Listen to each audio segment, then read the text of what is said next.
안녕하십니까. 안세계법인 김종훈 회계사입니다. 이번 시간에는 여러분들과 함께 부가가치세와 관련한 몇 가지 주제를 가지고 부가세를 알아보도록 하겠습니다. 첫 번째 주제입니다.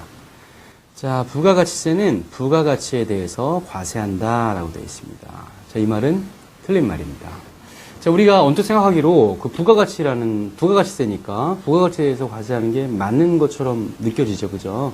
자, 그러나 물론 이제 일반적인 우리 논리상의 관점에서 맞아요. 그래서 법률적인 관점이 아닌 어떤 개념적으로 봤을 때는, 학문적으로 봤을 때는 맞는 얘기인데, 실제로 우리나라 부가세법은 부가가치에 대해서 과세하는 체계를 가지고 있지 않습니다.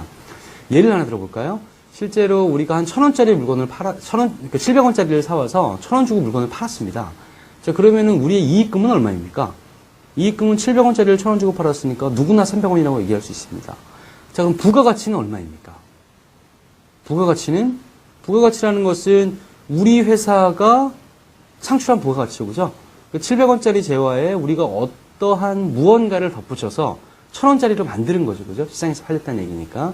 그럼 300원어치의 부가가치를 창출해서 그 부분만큼을 우리가 얻어낸 거고, 그거에 따른 정당한 대가를 수취한 것입니다.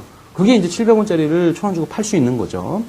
자, 그래서 우리가 생각해보면 300원에 대한 부가가치가 발생한 것이고, 우리나라 부가가치세는 여러분들 다 아시겠지만 10%의 단일세율입니다. 법인세나 소득세법은 소득에 따른 초과 누린세율 구조를 가지고 있었지만, 부가가치세법은 단일세율이에요, 10%로. 그러니까 300원의 10%인 30원에 대해서 부가가치세를 납부한다. 요 말 맞는 얘기예요. 사업자인 경우에. 이 말 맞는 얘기인데, 그러면은 300원이 부가가치라고 그랬고, 거기다 10% 곱하니까 30원이니까, 부가가치도 10% 걷는 거 아니요? 라고 저한테 말씀하실 수 있겠죠. 그죠? 자, 그러나 우리나라 그 부가가치세법은 어떻게 계산한다라고 얘기를 하냐면, 부가가치세법상 과세표준은, 그러니까 과세표준이라는 것은 세율을 곱하는 전 단계예요. 그래서 이제 우리 법인세나 소득세법에 따르면 이익 같은 개념이죠. 이익에다가 세율을 곱하잖아요. 그걸 이제 과세표준이라고 얘기를 하는데, 이 과세표준에다가 10%를 곱하는데, 그게 이제 매출액이 과세표준인데, 매출액이. 그래서 매출액인 1,000원의 10%인 100원을 이제 부가가치세가 되는 거예요, 그게. 근데 혹시라도 내가 이제 물건을 팔 때 부가세를 내는 것이기 때문에, 물건을 팔 때, 물건을 사는 사람한테 부가세를 걷거든요, 100원을. 그러니까 1,000원 주고 1,000원짜리 물건을 팔면서 100원을 더 걷어요, 이렇게 달라 그래요. 그래서 그걸 이제 세무서에 갖다 내는 것이란 말입니다. 그러니까 우리가 이제 물건을 사올 때도 마찬가지로, 물건을 사오는 사람이 나한테 700원짜리를 사올 때 70원을 더 달라고 얘기했을 것이란 말이죠. 그걸 뭐라 그러냐면 매입하면서 발생한 세금이라 그래서 매입세금이라고 얘기를 합니다. 그러니까 70원이, 그러니까 700원에 대한 10%인 거죠. 자, 그러니까 1,000원에 대한 10%인 100원은 매출세액이 돼요, 매출세. 그래서 우리나라 부가가치세법은 1,000원 곱하기 10%인 매출세액에서 매입세액을 빼서 나머지를 부가세로 납부하도록 되어 있습니다. 자, 그러니까 우리가 알고 있는 300원 곱하기 10%가 아니라 1,000원 곱하기 10% 빼기 70원 해서 30원이 나오는 거예요.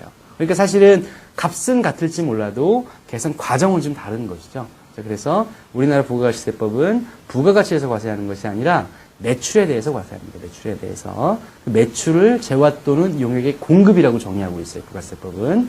조문을 살펴보면서 말씀을 드리도록 하겠습니다. 자, 조문 한번 보시죠. 자, 부가세법 제1조 과세 대상입니다. 동그라미 1번.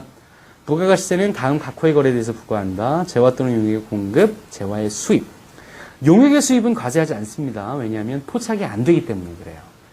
자, 그래서 동그라미 1번 보시면 재화란 재산적 가치가 있는 유채물과 무채물을 말한다라고 되어 있고요. 용역이란 재화 외의 재산적 가치가 있는 모든 영무 및 그 밖의 행위를 말한다라고 되어 있습니다. 그래서 결론은 우리나라 부가세는 부가가치에 대해서 과세하지 않은 것이 아니고 재화 또는 용역의 공급 곱하기 10%를 과세하는 거예요. 그러니까 재화 또는 용역의 공급을 과세하는 거죠. 그리고 이제 매입세액이 있으면 차감해 주는 것입니다. 자, 이로 인해서 그 부가세법의 과세 체계에 대해서 좀 살펴보았습니다. 수고 많으셨습니다.